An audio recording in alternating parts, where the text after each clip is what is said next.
All right. Well, good morning, everybody. My name is Paul Aronson. I'm New Jersey's ombudsman for individuals with intellectual or developmental disabilities and their families.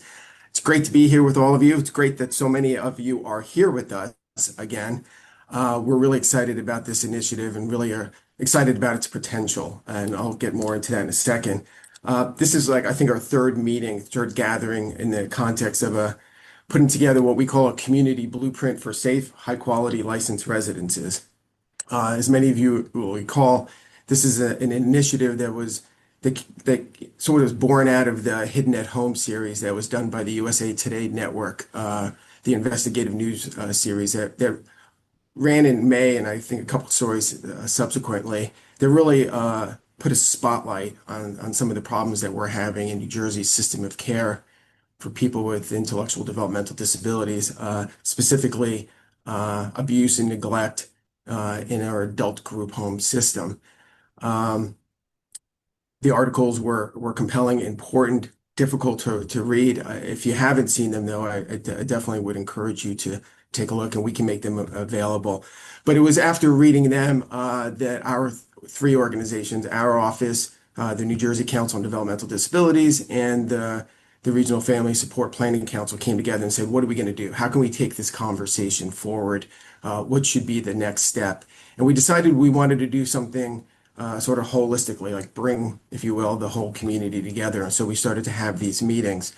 And so again, I think this is the third meeting, if I recall correctly. And what we're doing today, real quickly, is we've got about 6.5 hours of meetings. I hope you're all welcome to attend, one or all of them if you want.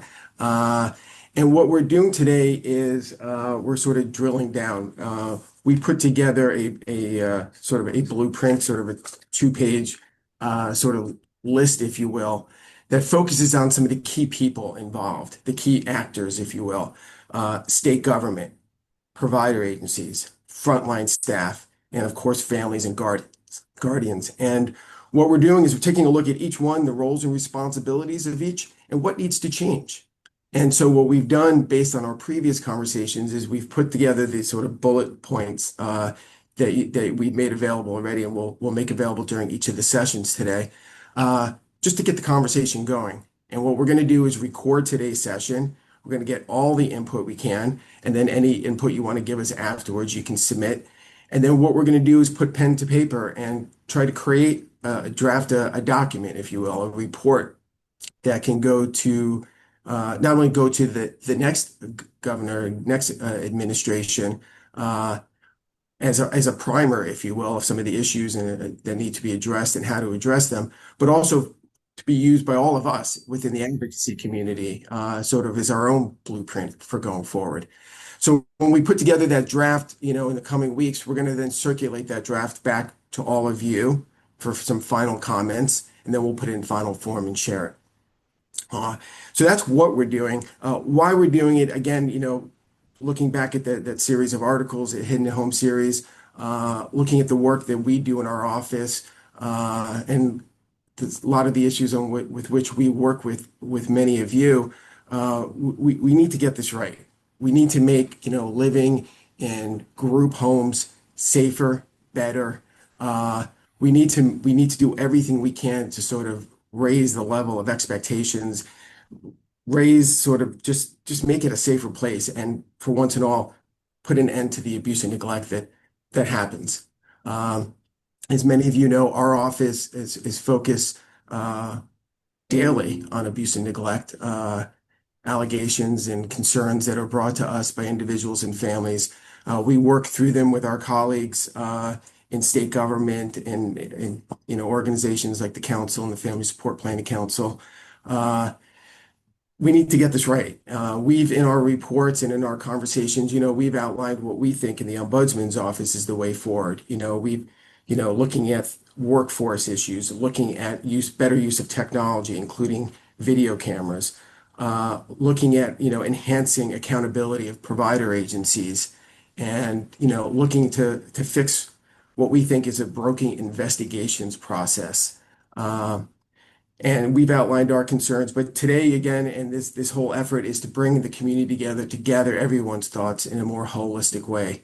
So We're really excited and really grateful that you're all here with us. And we look forward to today's conversations. And right now, I'll just hand it off to my colleague, Mercedes. Good morning, everyone. Thanks for being here. We're looking forward to a very productive day. We're going to remind people because folks are coming in at various parts of the day. It's very fluid that way, that the entirety of this day will be recorded in the various segments, and you will have access to that after the meeting.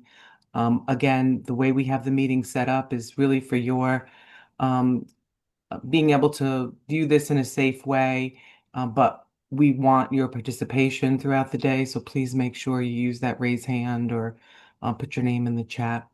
Wanted to take a minute to just, by way of introduction, kind of level set in terms of like who we are at the Council on Developmental Disabilities. We all know who Paul is.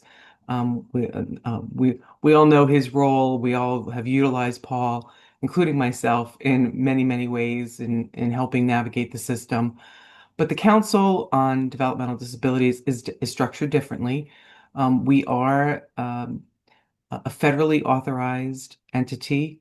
There's a Council on Developmental Disabilities in every state and 6 U.S. territories. And we're authorized under the Developmental Disabilities Assistance and Bill of Rights Act. That act is establishing also what's called a DD network. So the council works in New Jersey in tandem with Disability Rights New Jersey, and that's the Protection and Advocacy Agency in the DD Act, and the University Center on Excellence, which in New Jersey is the Boggs Center on Disabilities and Human Development. We focus at the council on 3 areas within a 5-year plan that addresses the most pressing needs of the community. The first being advocacy, the second being capacity building, and the third being systems change. So as it relates to the blueprint, the council has engaged in activities, throughout our work that addresses all three of these aspects of our priorities. Specifically, the council has a health and wellness subcommittee, and we also support the advocacy role of individuals with disabilities and families of individuals with disabilities in a variety of ways. And one of those ways is the New Jersey Regional Support Planning Councils, which has a health and safety subcommittee. And you're going to hear from Dottie in just a minute to introduce that aspect of the work through the council. So as it relates to the blueprint, the council recognizes that the work in this space cannot be done meaningfully or the most impactful way if stakeholders and organizations um, are not engaged. We're really convinced that joining efforts, and this is one way that the 3 organizations are joining efforts, and then having all of you here is a way to most effectively tackle big system issues. Um, I think our work, uh, there's no doubt, has to lead to transformation of the key aspects that you're all participating in today. People with disabilities, um, the goal is that they lead good lives and lives that are fulfilling, but most importantly, lives that are healthy and safe and sustainable for the entirety of their life. There's no alternative that's acceptable. So we need to do this with what we are referring to as a blueprint, a methodology that addresses reforms across the various components of the system. If you look at today's agenda that's in the chat, you'll have the opportunity to participate in dialogue in each of those areas of reform. Um, and we hope um, that those conversations will lead to, as Paul described, a roadmap, a blueprint that will move us along. I'll be the first one to admit that change does not happen overnight, but change must happen. I wish I could say that we were alone when it comes to states that need to improve their systems, but there are quality and safety issues all across our country. So as we continue these efforts in New Jersey, we know that we've invested um, in a service system and we have invested stakeholders in this service system that want change, that want to roll up their sleeves and want to do something about it. So we couldn't thank you more for joining us today. Another thing that I wanted to make sure that I conveyed this morning was by way of background. I mentioned that we're not alone in the states that are struggling with issues around safety and quality.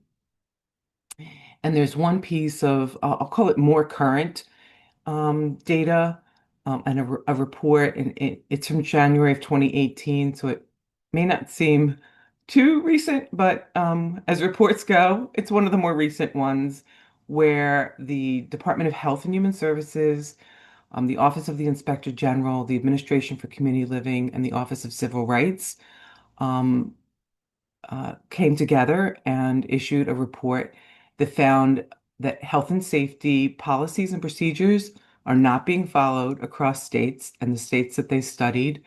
They gave examples that there's a failure to comply with these policies and procedures, which left group home beneficiaries at risk of serious harm, and that these are not isolated incidents, but a systemic problem. 49 states had media reports on health and safety problems in group homes. Unfortunately, New Jersey has had its share as well. So we're here. Um, we will spend today and as many days as it takes to continue this work. We're grateful to have a cross section of attendees here today focused on this. Just as that report had a cross-section of agencies that looked at the issues together, we're here looking at the issues together. So we have self-advocates who've registered and to attend, family members, advocacy and educational organizations, support coordination agencies. I saw a direct support professional who registered for the session, and providers and state government who are here to join in listening and in participating in the conversation. So that mix of attendees is really encouraging and it's also necessary. We cannot do this in silos. We know that, again, people will come in and out of the day. There are one, two, three, four, five distinct headings or sections that we will be focusing on in um, in this blueprint, which you all should have a copy of, but we will be sharing it as we get to that segment. And as Paul said, this is that next step to dig a little bit deeper, have a little bit more conversation, hear some things that you didn't see hit the paper quite yet, and make sure that it's from all the different disciplines that are here, that there's added perspectives in terms of the needed reforms in these various headings. So I am going to, I think I've done my job, Paul. Kyoko, did I hit the mark on that?